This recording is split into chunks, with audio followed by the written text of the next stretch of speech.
আটরশি দরবার শরীফ।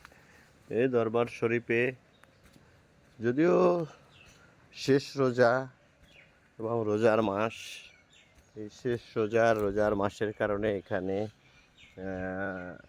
ভক্তবৃন্দের আনাগোনা খুব কম।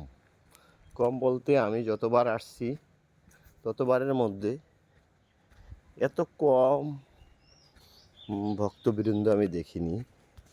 সব সময় আমি অনেক লোকজন এখানে দেখছি যে যারা এখানে আনাগোনা করে, এখানে দরবার জিয়ারত, মাজার জিয়ারত করে, এখানে আসে, নামাজ কালাম পড়ে, দোয়া দরুদ পড়ে। কিন্তু এইবারে এসে দেখলাম যে এখানে মানুষজন খুব কম। এই সবাই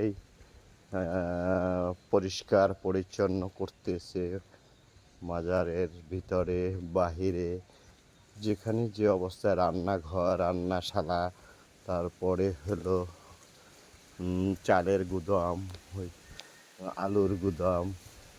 আমি হেঁটে হেঁটে এতক্ষণ দেখলাম সব গুদামগুলো তারা পরিষ্কার করতেছে এবং পরিষ্কার করার পরে আমি একজন এখানে যারা স্বেচ্ছাসেবক আছে, কর্মী, ওনার সাথে কথা বললাম।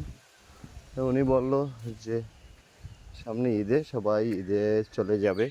এখানে যারা কাজ করে তাদের সাথে আমি কথা বললাম, তারা বলল যে তাদের এখানে থাকা এবং খায়, নিজেরা থাকে এবং খাওয়াটা মাজার কর্তৃপক্ষের, এই আঠেরোশির। কিন্তু বাকি এখানে কোনো বেতন বা আদার্স কোনো কিছু নাই। এখানে সবাই স্বেচ্ছাশ্রমে দরবারের কাজ করে, তাই দেখলাম এবং তাদের সাথে আমার কথা হলো।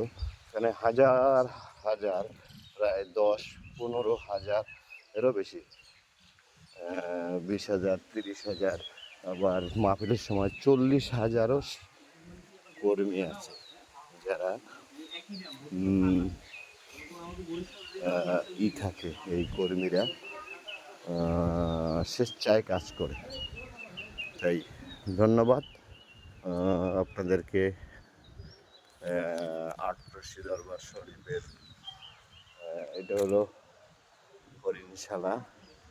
এখানে অনেক কিছু আছে, এখানে আসলে দেখা যাবে এখানে আজব অনেক জিনিস আছে।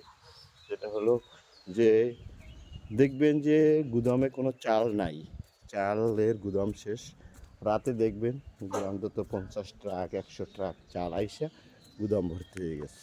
কে কোথা থেকে দেয়, কীভাবে আসে, এক আল্লাহ বাকি জানে। ধন্যবাদ।